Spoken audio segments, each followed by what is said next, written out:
Alright, so here we are now, about to jump on the skidoo. You'll probably see the road down through the trees. The truck is down there. I'm going to go down, circle around on the ditch, come back up.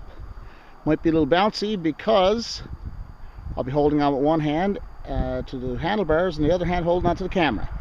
Not gyro stabilized, so try not to get seasick. Alright, let's give her a spin.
Now this dead tree up here, the dead tree birch here right on the trail, we've got a little friend, Mr. Woodpecker, lives in there. And just about every time you come by on the skidoo, he takes off out. So we'll walk up here now and see if he's at home. And he's not, but you should be able to. Let me move around here in the sunlight here maybe. You might be able to see where his little house is. Right into the sunlight, of course, so it's not so easy. Alright, back to the skidoo. Go on up. I was up a few minutes ago, and there's, you can see there where there was a moose up there last night, and probably a bunch of rabbits. But we'll have a look at the tracks down a second.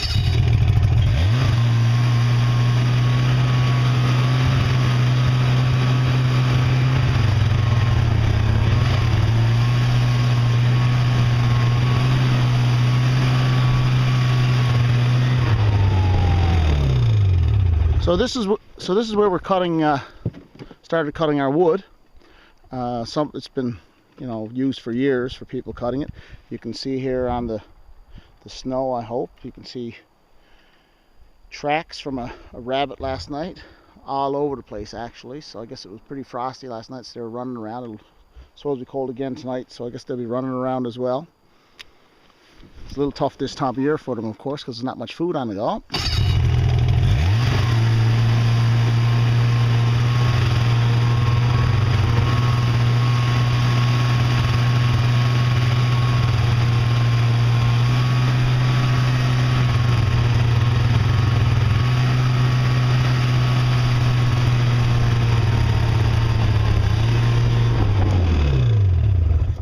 Now you can see here where a moose went down through the snow and went through that bed of alders there.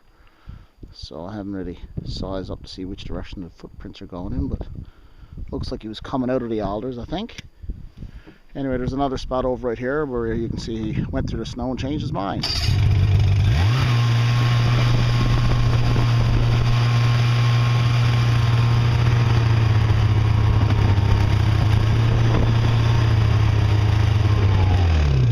So he had been walking along here, and of course once he hit that stuff, went down through it, and you can see it's pretty deep there. Certainly it's nice and deep for a human, let alone a moose. But he has no interest in walking through that stuff. So that's why when they get on the trails in the wintertime, it becomes very difficult. if you're on Skidoo, they don't want to leave the trail, and you can see why. They can walk on the trail no problem. They walk on this stuff and they're down past their knees.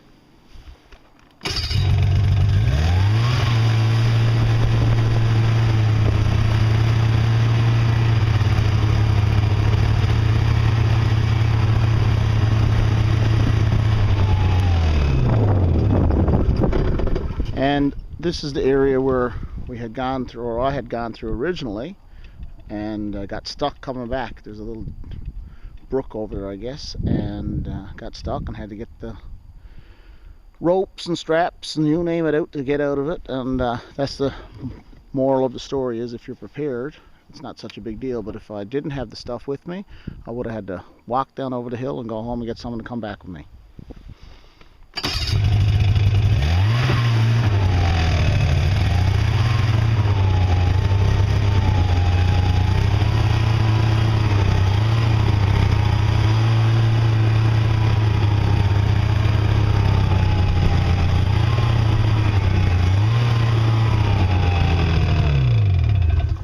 So you can see here where there's a bunch of branches that we've thrown in, and the rabbits are coming by and chewing off whatever little buds they can get at. Same thing on this side. Whatever they can scrounge up to survive now until the snow melts. They're eating whatever they can, whether it's branches or bark, you name it.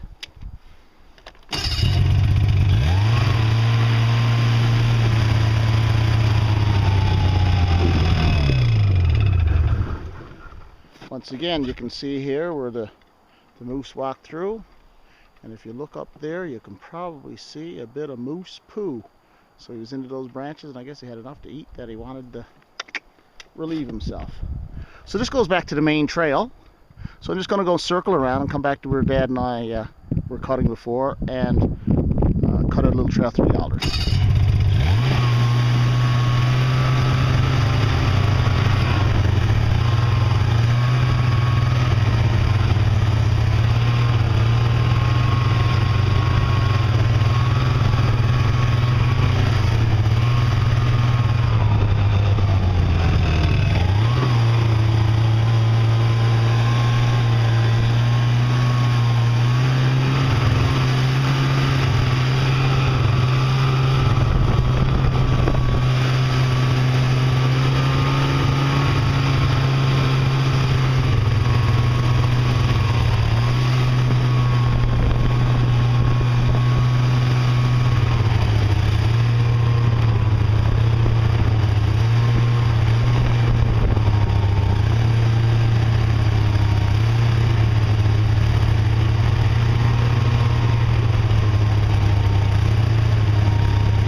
Now this area is the new area that we've come to, a bit of a cut over here. There's certainly some dead birch trees, but lots of good ones.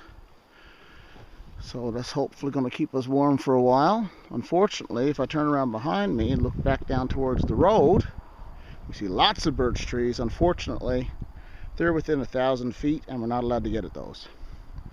So, once again, some moose tracks right through the trees there, going over and eating the branches that we threw out there yesterday. So I'm going to stop for now and take a little dart up through the woods there and show you a tree I was looking at. Looks like an insect got at it, or certainly insects were in it. I don't know if it was a woodpecker was in it or what, but it's a state. Alright, back with number 3 in a moment.